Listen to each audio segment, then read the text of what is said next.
Hey warriors, release, freedom, growth. These aren't just words, they're the keys that unlock the door to a life worth living. Right now, as you watch this, you're carrying something heavy. Maybe it's a grudge that's been eating at you for months. Maybe it's regret over a decision you made last year, or maybe it's the fear of what people will think if you finally pursue what makes your heart sing.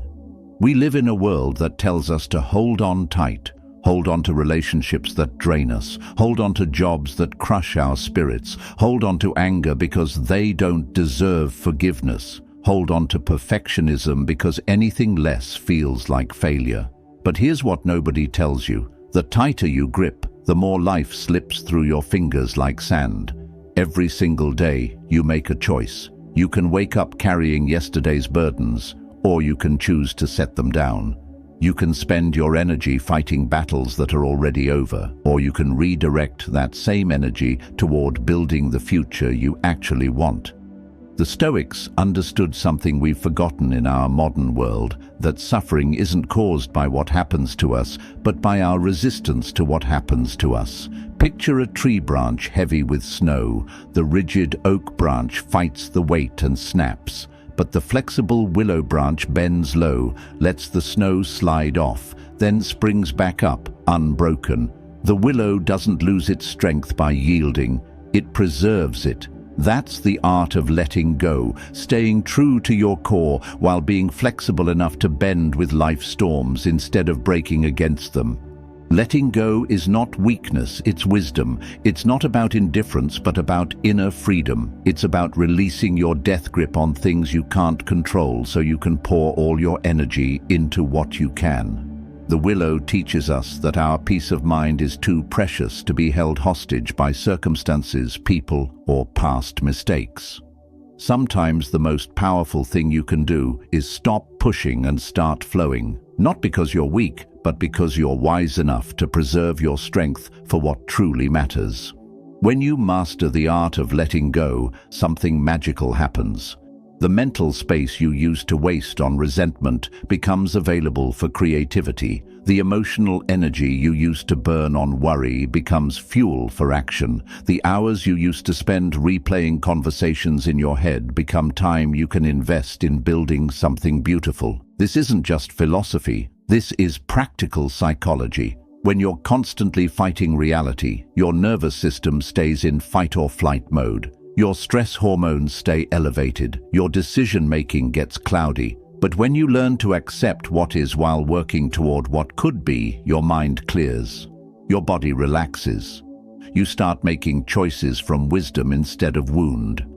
So, if you're ready to stop being a prisoner of your past and start being the architect of your future, if you're ready to trade struggle for flow and resistance for resilience, then these 9 transformative principles are for you.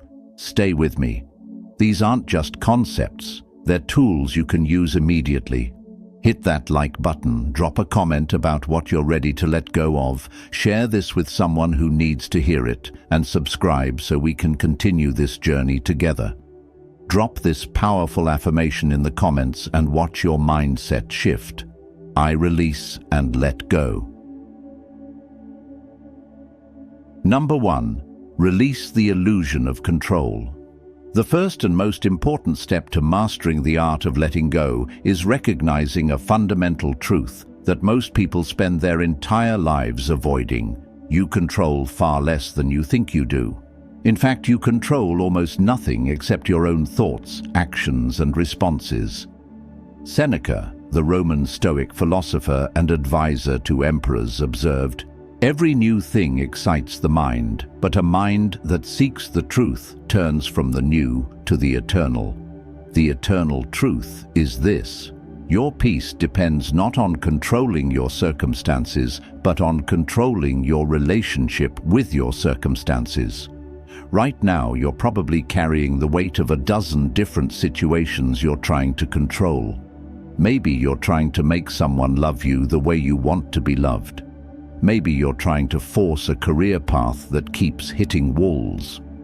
Maybe you're trying to control your children's choices, your partner's mood, or your boss's opinion of you.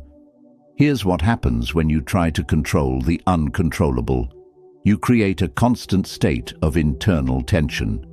You're pushing against immovable forces, and that resistance creates suffering. It's like trying to hold back the ocean with your bare hands, exhausting and ultimately futile. The illusion of control is seductive because it makes us feel powerful, but it actually makes us powerless. When you believe you should be able to control outcomes, every unexpected result becomes a personal failure.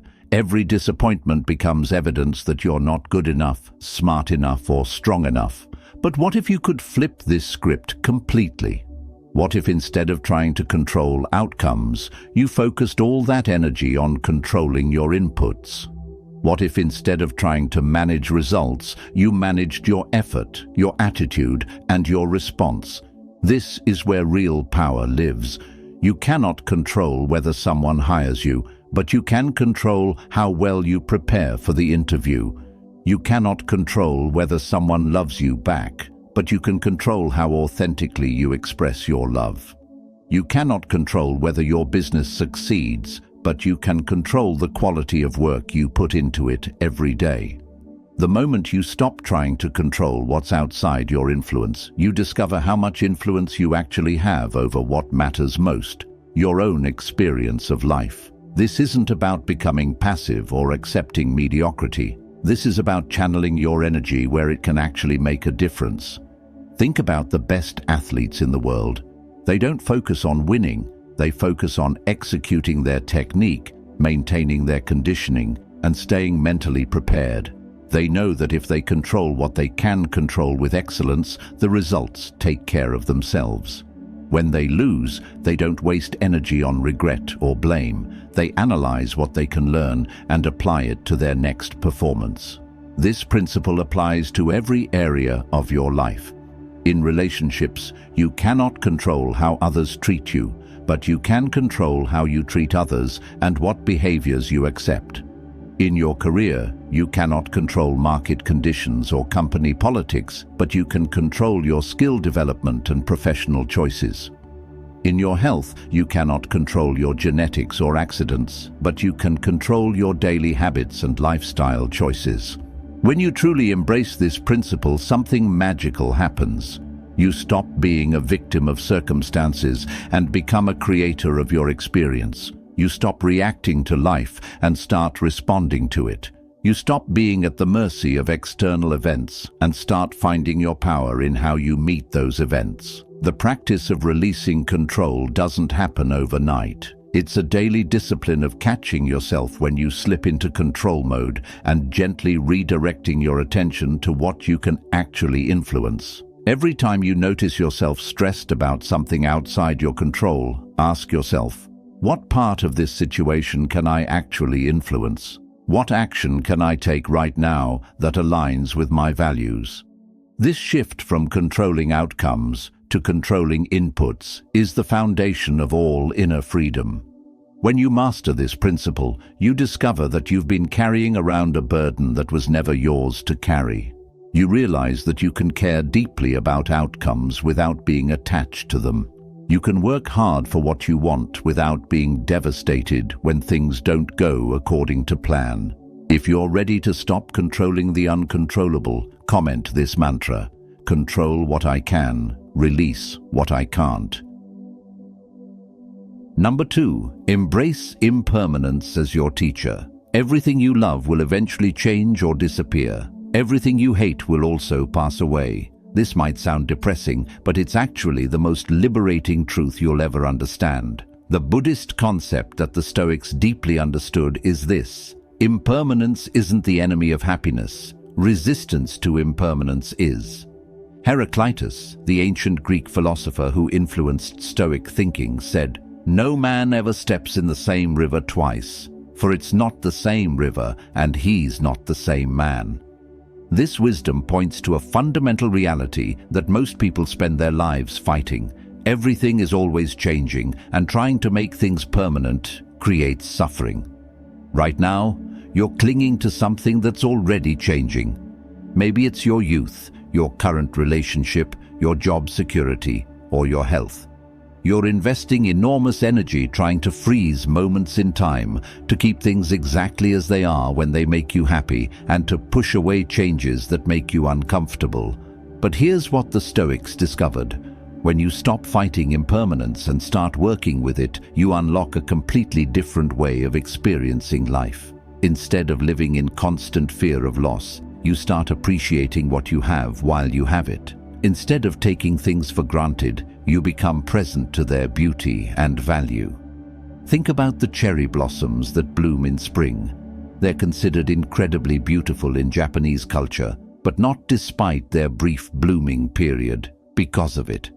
Their temporary nature makes each moment of their existence precious. The same principle applies to every aspect of your life. Your relationships are more precious because they won't last forever.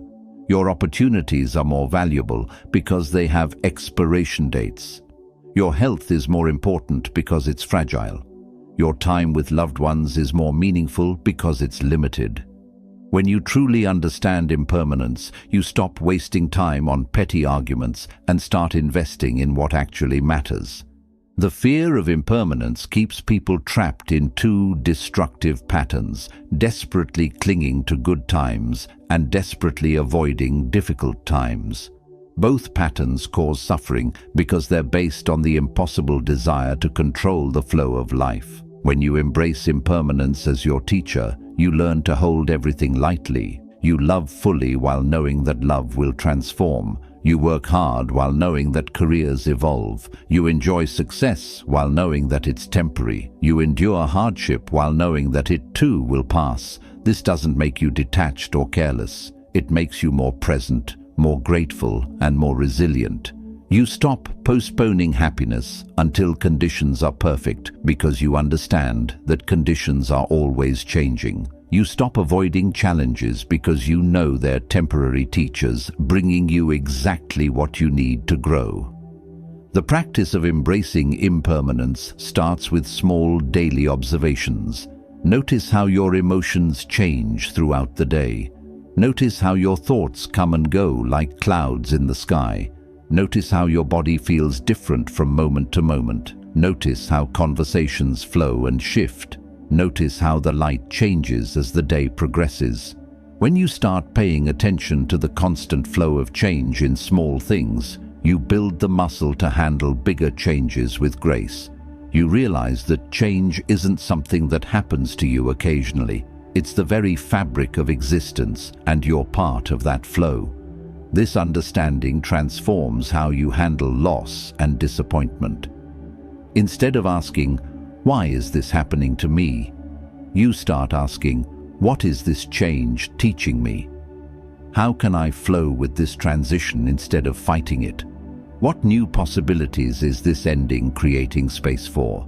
The most successful and peaceful people aren't those who avoid change. They're those who dance with it. They've learned to surf the waves of impermanence instead of being knocked down by them.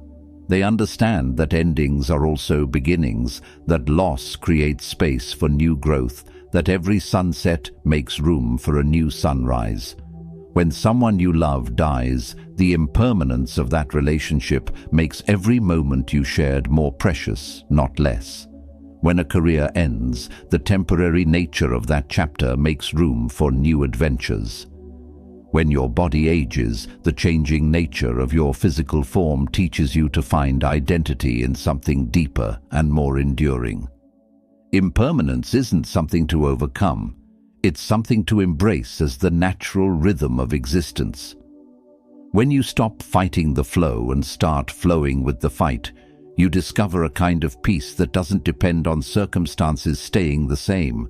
You find a joy that doesn't require permanence and a love that grows stronger through change, not despite it.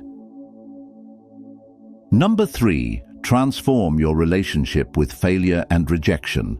Here's a truth that will change everything. Failure and rejection aren't happening to you, they're happening for you. Every no you receive, every setback you experience, every plan that falls apart is actually life's way of redirecting you towards something better or teaching you something essential. Thomas Edison, whose inventions transformed the modern world, once said, "I have not failed. I've just found 10,000 ways that won't work." This wasn't positive thinking or denial. This was a fundamental reframe of what failure actually means. Edison understood that failure is feedback, not a verdict on your worth. Most people have a toxic relationship with failure. They see it as evidence that they're not good enough, smart enough, or deserving enough. They take rejection personally, as if someone saying no to their request is saying no to their entire existence. This relationship with failure keeps them playing small, avoiding risks and missing opportunities. But what if you could completely flip this script? What if you could see failure as information, rejection as redirection, and setbacks as setups for comebacks? What if you could understand that the universe isn't punishing you, it's teaching you? The Stoics had a powerful concept called "the obstacle is the way." This means that whatever is blocking your path isn't separate from your path. It is your path. The challenge you're facing isn't preventing your growth. It's causing your growth. The failure you're experiencing isn't proof that you should quit. It's proof that you're pushing your limits and expanding your capabilities. Think about your muscles. They only grow when they face resistance they can't easily handle. The struggle creates the strength. The same principle applies to every area of your life. Your character grows through moral challenges. Your skills develop through difficult projects. Your resilience builds through surviving setbacks. When you get rejected for a job, that rejection might be protecting you from a toxic work environment and pointing you toward a better opportunity. When a relationship ends, that ending might be freeing you from a connection that was limiting your growth. When a business venture fails, that failure might be teaching you lessons that will make your next venture successful. The key is learning to separate your actions from your identity. You are not your failures. You are not your rejections. You are not your mistakes. You are the person who learns from those experiences and uses them to become stronger, wiser, and more resilient. This doesn't mean you should seek out failure or be careless with your efforts. It means you should pursue excellence without being paralyzed by the fear of falling short. It means you should take intelligent risks without being devastated when some of them don't pay off. The most successful people in any field aren't those who never fail. They're those who fail faster, learn quicker, and bounce back stronger. They understand that failure is the price of admission to any worthwhile endeavor. They know that rejection is often just a numbers game, and persistence combined with learning beats talent without resilience.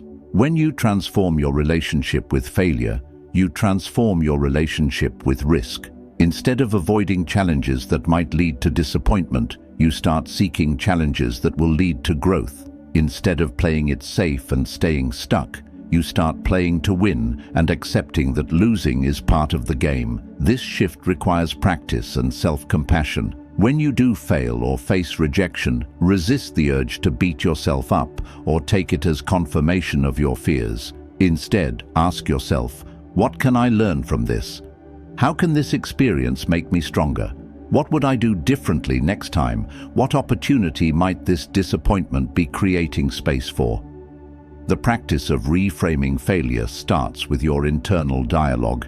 Instead of saying, "I failed," say, "I learned."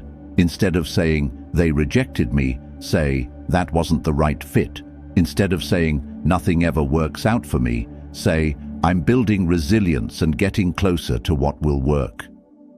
Remember that every person you admire has a collection of failures and rejections behind their success. The difference between those who achieve their dreams and those who don't isn't the absence of failure. It's the response to failure. Winners see failure as education. Losers see it as evidence. Winners use rejection as redirection.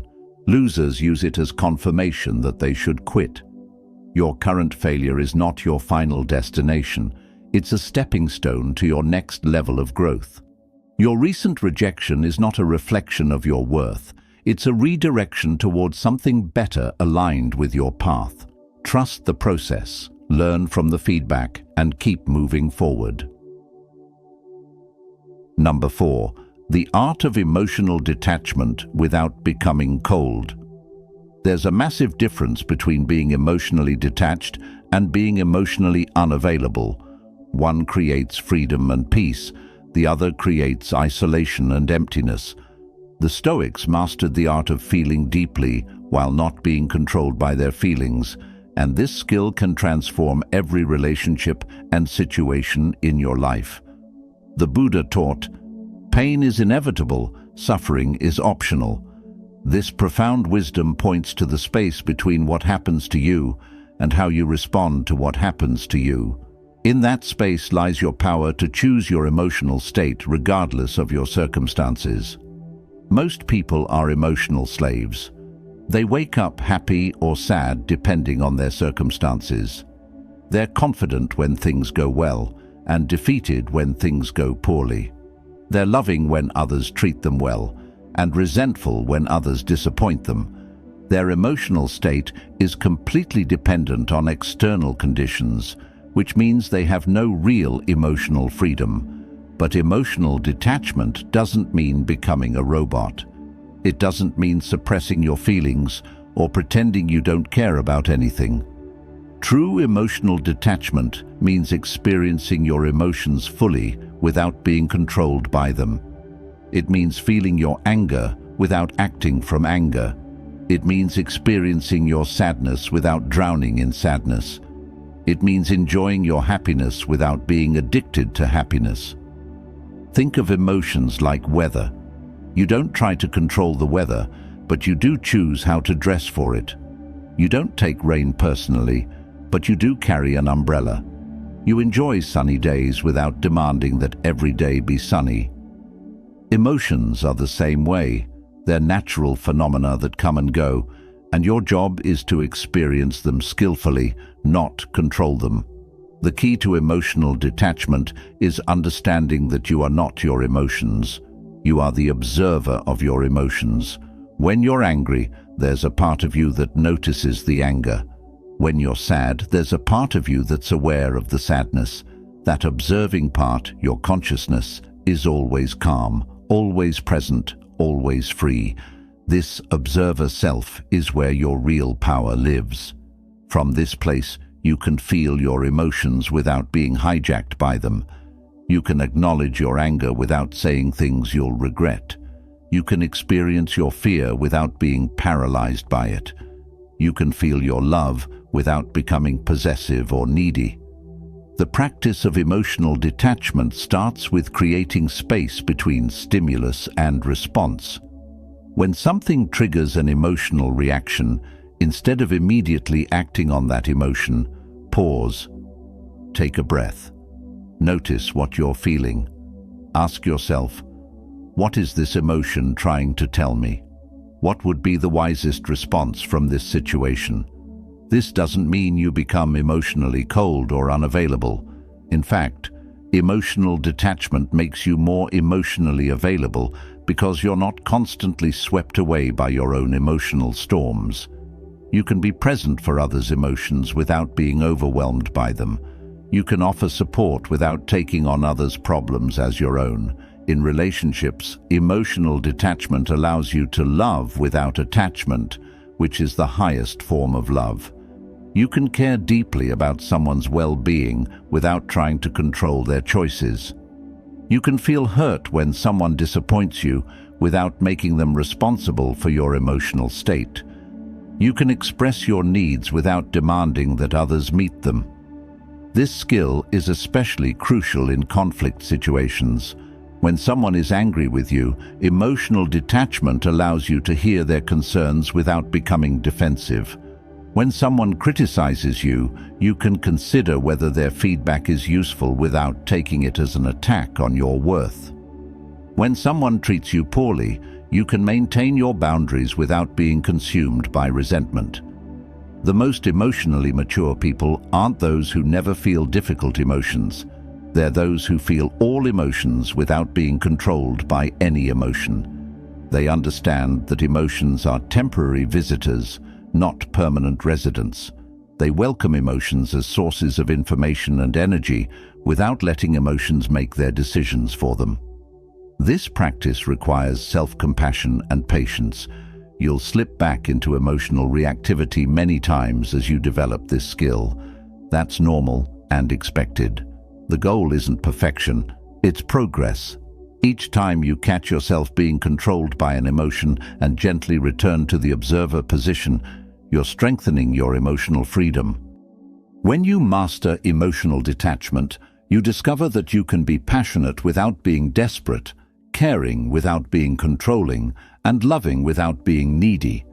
You realize that your peace doesn't depend on others treating you well, your confidence doesn't depend on external validation, and your happiness doesn't depend on circumstances being exactly as you want them. This is true emotional freedom, the ability to choose your response to any situation, to feel deeply without drowning, and to love fully without losing yourself. It's the foundation of all healthy relationships and the cornerstone of inner peace. Master your emotions by claiming this truth in the comments. I feel deeply. React wisely. Number 5. Release expectations and embrace what is. Your expectations are the source of most of your suffering. Every time you feel disappointed, frustrated, or angry, look closely, and you'll find an unmet expectation underneath that emotion. The gap between what you expect and what actually happens creates most of the pain in your life, but it doesn't have to. Lao Tzu, the ancient Chinese philosopher whose wisdom influenced Stoic thought, wrote, "If you correct your mind, the rest of your life will fall into place." The correction he's talking about is the shift from expecting life to meet your demands to accepting life as it unfolds while still working toward your goals. Right now, you have expectations about everything. You expect people to behave a certain way. You expect your efforts to produce specific results. You expect fairness, consistency, and logic from a world that often provides chaos, surprise, and mystery. These expectations set you up for constant disappointment because reality rarely matches our mental pictures of how things should be. But here's what most people misunderstand about releasing expectations. It doesn't mean becoming passive or stopping caring about outcomes. It means holding your preferences lightly while remaining open to what actually emerges. It means working toward what you want while being at peace with whatever happens. The difference between expectations and preferences is crucial. A preference is something you'd like to happen, but you're okay if it doesn't.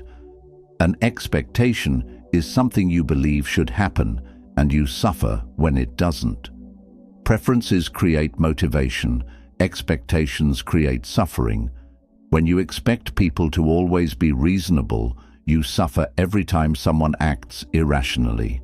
When you expect your hard work to always be recognized and rewarded, you suffer every time you're overlooked. When you expect life to be fair, you suffer every time you encounter injustice.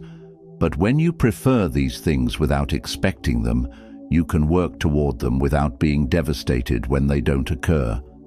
The practice of releasing expectations starts with recognizing how many unconscious expectations you carry. You expect traffic to move smoothly, technology to work perfectly, people to keep their promises, and your body to feel good all the time. You expect your family to understand you, your friends to always be available, and your work to be fulfilling. Most of these expectations operate below conscious awareness, but they create a constant undercurrent of tension.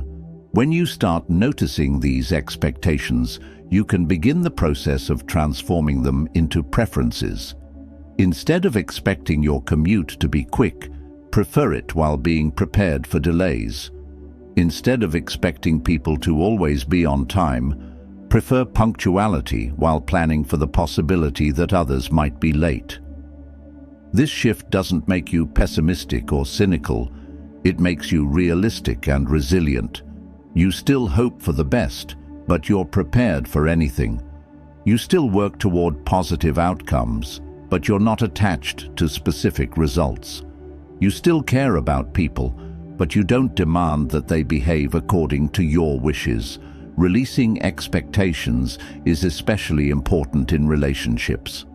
When you expect others to love you the way you want to be loved, communicate the way you want to be spoken to, and support you the way you want to be supported, you set up both yourself and them for failure. People love, communicate, and support others based on their own personality, experiences, and capacity, not based on your expectations. When you release these relationship expectations while maintaining healthy boundaries, something beautiful happens. You start appreciating people for who they are, rather than resenting them for who they're not. You start receiving their love in the language they speak, rather than demanding they learn your language. You start finding joy in what they do offer, rather than focusing on what they don't. The same principle applies to your goals and ambitions. When you expect specific timelines, specific outcomes, or specific recognition for your efforts, you create unnecessary pressure and disappointment. But when you prefer these things while remaining open to alternative paths and unexpected opportunities, you can pursue your dreams with passion while maintaining peace. This doesn't mean lowering your standards or accepting mediocrity. It means holding your standards as guides for your effort while releasing attachment to specific outcomes. It means doing excellent work because excellence is its own reward, not because you expect excellence to be rewarded in particular ways. The freedom that comes from releasing expectations is profound. You stop being disappointed by reality and start being curious about it. You stop fighting what is and start working skillfully with what is. You stop demanding that life conform to your plans and start discovering the opportunities hidden in life's surprises. When you embrace what is while working toward what could be, you find a kind of peace that doesn't depend on circumstances and a kind of joy that doesn't require everything to go your way. You discover that reality, just as it is, contains everything you need to grow, contribute, and find meaning. Number 6, stop seeking validation and start validating yourself. The moment you stop needing others to approve of your choices is the moment you become truly free. Most people are prisoners of other people's opinions, constantly adjusting their behavior, choices, and even their dreams based on what others might think. This addiction to external validation is one of the most exhausting ways to live, and it keeps you from ever knowing who you really are. Ralph Waldo Emerson wrote, "To be yourself in a world that is constantly trying to make you something else is the greatest accomplishment." This isn't just poetic language. This is a blueprint for authentic living.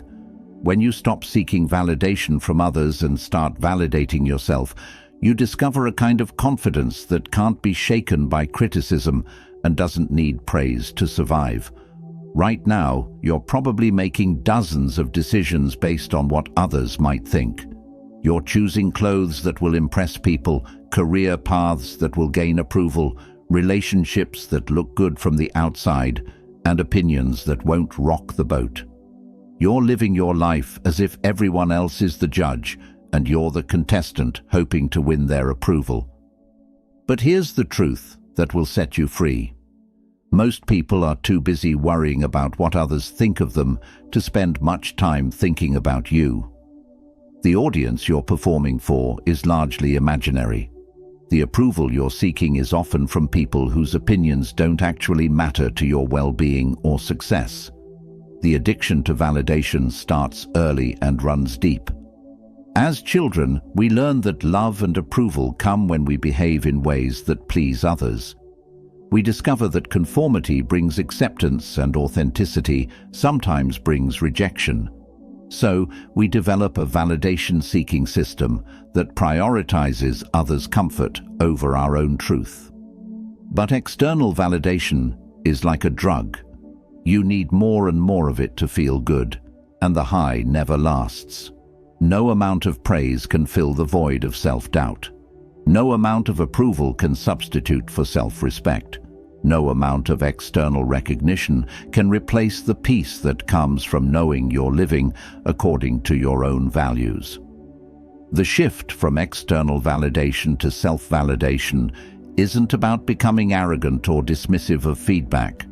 It's about becoming your own primary source of approval while remaining open to input from others. It's about making decisions based on your values rather than others' expectations. It's about defining success on your own terms rather than society's terms. Self-validation starts with developing a clear sense of your own values and principles. When you know what matters to you really matters, not what you think should matter, you have an internal compass that guides your decisions. You can ask yourself, does this choice align with my values? Does this path honor who I'm becoming? Does this decision come from fear of judgment or from authentic desire? The practice of self-validation requires courage because it means you'll sometimes disappoint people. When you stop automatically saying yes to requests that don't serve you, some people will be unhappy. When you start expressing opinions that reflect your actual thoughts rather than what you think others want to hear, some people will disagree. When you make choices that prioritize your well-being over others' comfort, some people will call you selfish. This is the price of authenticity, and it's worth paying. The people who truly belong in your life will respect your authenticity, even when they don't always agree with your choices. The relationships that require you to betray yourself to maintain them aren't healthy relationships. They're prisons disguised as connections. Self-validation also means becoming your own best friend rather than your harshest critic. Instead of waiting for others to celebrate your successes, you learn to acknowledge your progress. Instead of depending on others to comfort you during failures, you learn to speak to yourself with compassion. Instead of needing others to believe in your dreams, you become your own biggest supporter. When you master self-validation, you discover that you can receive feedback without being devastated by criticism and accept praise without becoming addicted to it. You can make unpopular decisions with confidence and popular decisions without smugness. You can be alone without feeling lonely and be in groups without losing yourself. This freedom allows you to show up authentically in all your relationships. When you're not desperately seeking approval, you can be genuinely interested in others rather than constantly worried about their opinion of you. When you're not performing for validation, you can be present for connection. When you're not afraid of judgment, you can take risks that lead to growth and contribution. The most magnetic people aren't those who desperately seek approval. They're those who are comfortable in their own skin. They attract others not because they're trying to impress, but because their authenticity gives others permission to be authentic too. They create space for real connection because they're not hiding behind a mask of who they think they should be. Stop waiting for the world to validate your worth. You are the only person qualified to do that job. Your value doesn't depend on others' recognition. Your dreams don't require others' permission, and your happiness doesn't need others' approval. When you become your own source of validation, you become unstoppable. Number 7, practice the art of grateful surrender. Surrender isn't giving up, it's giving over. There's a profound difference between the two, and understanding this difference will transform how you handle every challenge, disappointment, and uncertainty in your life. Grateful surrender is the practice of releasing your grip on how things should unfold while maintaining deep appreciation for what is unfolding. Rumi, the 13th century Persian poet whose mystical insights align beautifully with Stoic wisdom, wrote, "Try not to resist the changes that come your way. Instead, let life live through you. And do not worry that your life is turning upside down. How do you know that the side you are used to is better than the one to come?" This is the essence of grateful surrender, trusting life's process even when you can't see the destination. Most people confuse surrender with defeat, but they're opposites. Defeat happens when you stop trying because you believe you're powerless. Surrender happens when you keep acting from wisdom while releasing attachment to specific outcomes because you trust that life is working through you, not against you. Right now, you're probably wrestling with situations that require surrender. Maybe you're fighting a health diagnosis, struggling against financial difficulties, or trying to force a relationship that isn't working. Maybe you're pushing against career setbacks, family dynamics, or personal limitations. The energy you're spending on resistance could be channeled into response, but first, you need to let go of how you think things should be. Grateful surrender begins with the radical acceptance that this moment, exactly as it is, contains everything you need for your next level of growth. This doesn't mean you like everything about your current situation. It means you stop fighting reality long enough to work skillfully with reality. The grateful part of grateful surrender is crucial. It's easy to surrender when you're bitter, resentful, or defeated. But that kind of surrender creates victim consciousness and passive acceptance. Grateful surrender means finding something to appreciate even in difficult circumstances, recognizing that challenges often carry gifts that comfort never could. When you're grateful for your struggles as well as your blessings, you transform your relationship with difficulty. Instead of asking, "Why is this happening to me?" you start asking, "What is this teaching me? How is this growing me? What strength is this developing in me that I'll need for my future?" This practice doesn't mean becoming passive or stopping your efforts to improve your situation. Grateful surrender is active, not passive. You continue taking inspired action while releasing desperate attachment to specific timelines and outcomes. You work with life's flow instead of against it, like a skilled sailor who uses the wind rather than fighting it. The practice of grateful surrender is especially powerful during transitions and uncertainty. When you don't know what's coming next, instead of panicking about the unknown, you can trust that uncertainty often precedes breakthrough. When old patterns are breaking down, instead of trying to hold them together, you can appreciate that something new is trying to emerge. In relationships, grateful surrender means releasing your need to control how others love you, support you, or understand you. You can express your needs and boundaries clearly while surrendering attachment to whether others meet those needs in the ways you prefer. You can love people fully while surrendering the need for them to love you back in specific ways. In your career and creative pursuits, grateful surrender means doing your best work while releasing attachment to how that work is received or rewarded. You can pursue your goals passionately while surrendering the timeline, the path, and even the specific outcomes. You trust that your sincere efforts will lead to whatever serves your highest good, even if it looks different than you imagined. This practice requires developing faith. Not necessarily religious faith, but faith in life's intelligence. Faith that your experiences, even the difficult ones, are perfectly designed for your growth. Faith that what appears to be setbacks might be setups for something better. Faith that life is conspiring for your benefit, not against it. Grateful surrender also means surrendering the need to understand everything. You don't need to know why certain things happen, how everything will work out, or when your situation will improve.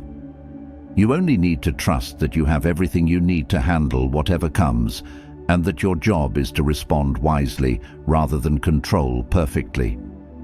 When you master grateful surrender, you discover a kind of peace that doesn't depend on circumstances, and a kind of strength that grows through challenges rather than despite them. You realize that life is not something that happens to you. It's something that happens through you, and your job is to be the best possible channel for whatever wants to emerge. The most resilient and successful people aren't those who control everything. They're those who surrender gracefully while acting wisely. They trust the process while engaging fully with the process. They let go of outcomes while committing fully to excellence in their actions. Number 8. Let go of who you used to be to become who you're meant to be. The person you were yesterday is not the person you have to be today. One of the most limiting beliefs you can hold is that you are fixed, unchangeable, defined forever by your past choices, mistakes, or circumstances.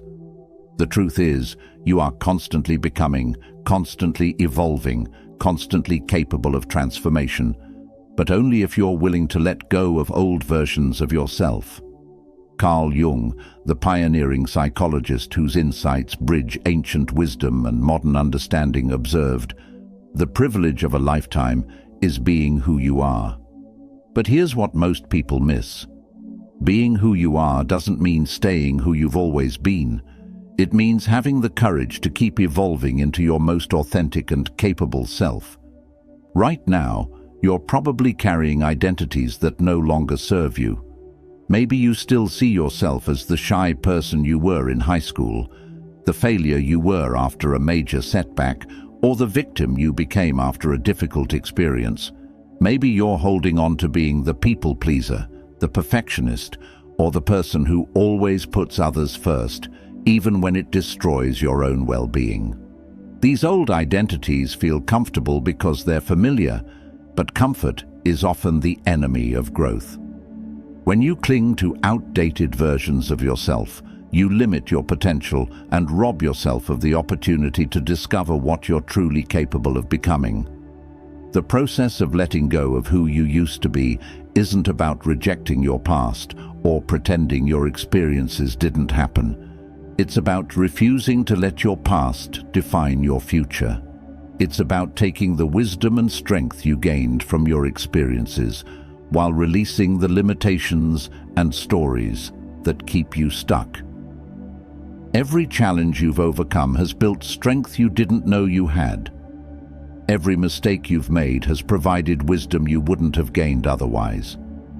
Every difficult experience has developed resilience that serves you now. You can keep these gifts while releasing the identity of being someone who is defined by struggle, limitation, or past failures.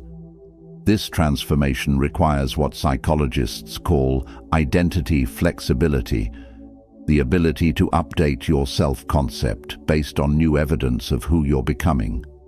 When you accomplish something you never thought possible, instead of dismissing it as luck or a fluke, you update your identity to include being someone capable of that achievement.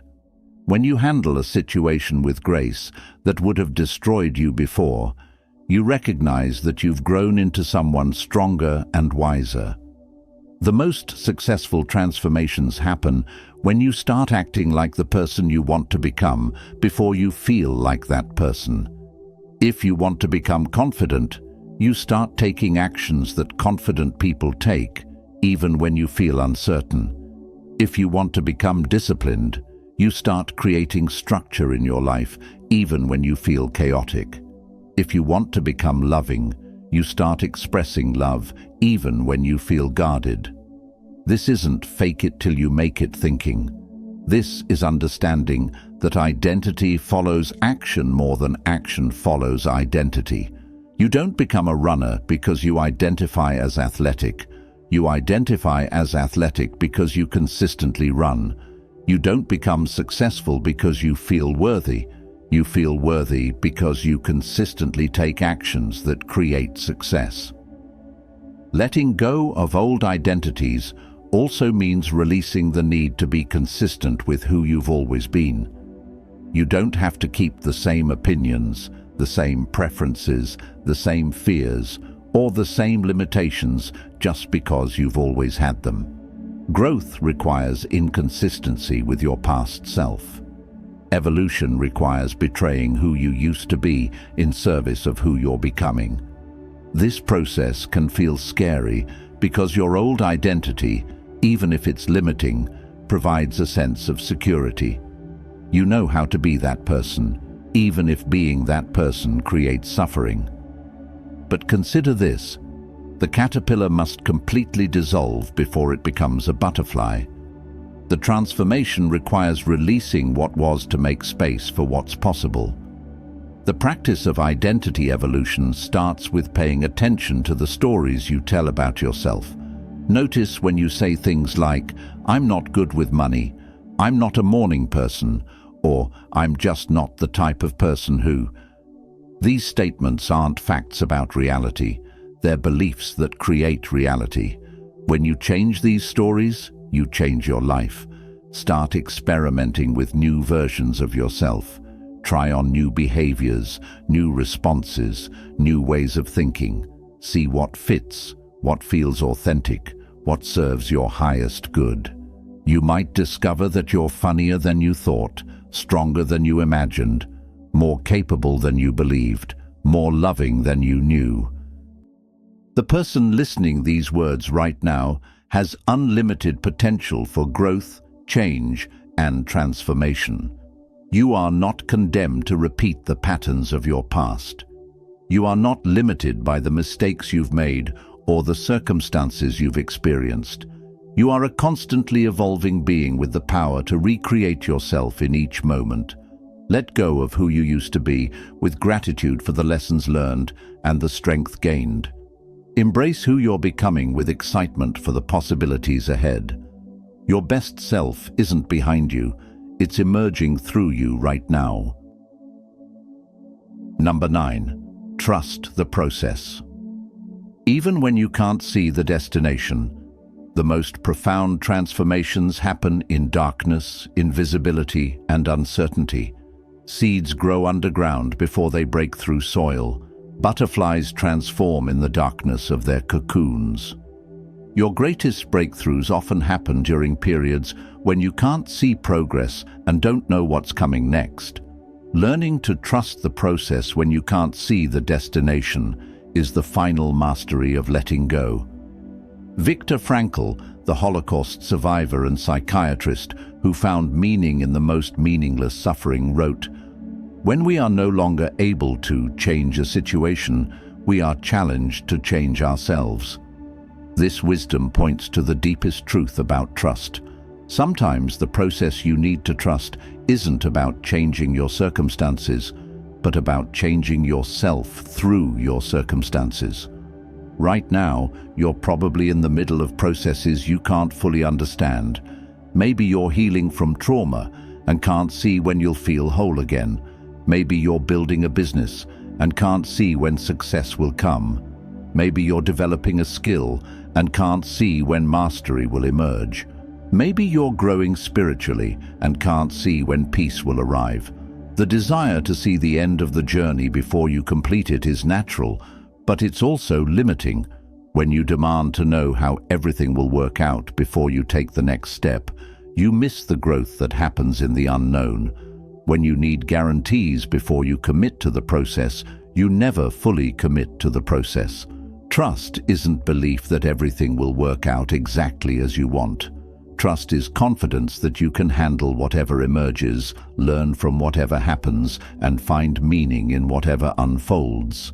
Trust is knowing that the process is working on you, even when you can't see how you're working on the process. Every process has seasons. Spring brings new growth and possibility, but it also brings uncertainty about what will actually bloom. Summer brings progress and activity, but it also brings the hard work of cultivation. Fall brings harvest and results, but it also brings the letting go of what's ending. Winter brings rest and dormancy, but it also brings the deep preparation for the next cycle of growth. Most people try to skip the difficult seasons and live permanently in spring and summer. They want constant growth, visible progress, and immediate results. But nature doesn't work that way, and neither does personal transformation. Every process requires periods of invisible development, apparent setbacks, and mysterious transitions. The practice of trusting the process starts with accepting that you don't need to understand everything that's happening to you. You don't need to know why certain challenges appeared in your life, when your current struggles will end, or how your efforts will ultimately pay off. You only need to show up consistently with integrity and openness to whatever wants to emerge. This doesn't mean becoming passive or abandoning your goals. Trusting the process means taking inspired action while releasing attachment to timelines and specific outcomes. It means doing your part with excellence while allowing life to do its part with wisdom you might not yet understand. When you're in the middle of a difficult process, recovery, education, relationship building, creative projects, there are always moments when you want to quit because you can't see progress. This is exactly when trust becomes most important and most powerful. The breakthrough you're seeking might be one step beyond the point where you want to give up. The processes that transform you most deeply are often the ones that make the least sense while they're happening. The job loss that leads to your dream career, the heartbreak that opens your capacity for deeper love, the illness that teaches you what really matters, the failure that develops the resilience you need for future success. Trusting the process also means trusting your intuition about what steps to take next, even when those steps don't make logical sense. Sometimes the process requires you to slow down when everyone else is speeding up. Sometimes it requires you to change direction when you were making progress on your original path. Sometimes it requires you to go backward before you can go forward. The most successful and peaceful people aren't those who can predict the future. They're those who can trust the present. They understand that every moment contains exactly what they need for their next level of growth, even when that growth looks like challenge, confusion, or delay. When you truly trust the process, you stop trying to force outcomes and start flowing with opportunities. You stop fighting the timeline and start working with the rhythm. You stop demanding to know the ending and start appreciating the journey. You discover that the destination was never separate from the path. The path is the destination. Your life is unfolding exactly as it needs to unfold for you to become who you're meant to become. Trust that. Trust the timing. Trust the challenges. Trust the growth. Trust the mystery. The process knows what it's doing, even when you don't. You now have 9 powerful principles that can transform your relationship with letting go. But listening about these concepts and living them are 2 different things. The real transformation happens when you start applying these insights to your daily life. One situation at a time, one choice at a time, one breath at a time. Remember, mastering the art of letting go isn't about becoming perfect at release. It's about becoming skillful at recognizing when you're holding too tightly and gently loosening your grip. It's about catching yourself when you slip back into old patterns of control and resistance, and compassionately returning to flow and acceptance. The Stoic path isn't easy, but it's simple. Focus on what you can control, accept what you cannot control, and find wisdom to know the difference. Release the illusion of permanence while fully embracing the present moment. Transform your relationship with failure, expectations, and other people's opinions. Practice emotional detachment without becoming emotionally unavailable. Trust the process even when you cannot see the destination. Each principle we've explored builds on the others, creating a comprehensive approach to inner freedom. You don't need to master all 9 at once. Start with the one that resonates most deeply with you today. Practice it until it becomes natural, then add another layer to your understanding. Your journey of letting go is also a journey of stepping into your power. When you release what doesn't serve you, you create space for what does. When you stop fighting reality, you can start working skillfully with reality.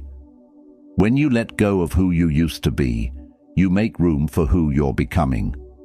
The freedom you're seeking isn't somewhere in the future. It's available right now, in this moment, through the simple act of releasing what you cannot control and embracing what you can. Take a deep breath, let it go, and step into the peace that has been waiting for you all along. Seal your transformation by dropping this final affirmation: letting go equals leveling up. If this message has served you, please like this video, share it with someone who needs to hear these words, leave a comment about which principle resonated most with you, and subscribe to the channel for more content that helps you build inner strength and freedom. Your journey of letting go starts now.